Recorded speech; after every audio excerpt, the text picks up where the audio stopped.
தைரியமாகச் சொல்லி மனிதன் தானா, மனிதன் தானா?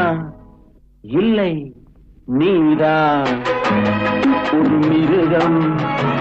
இந்த மதுவில் விழும் நேரம் மனமும் நல்ல குணமும் உன் நினைவை விட்டு விலகும். நீதான் ஒரு மிருகம். இந்த மதுவில் விழும் நீ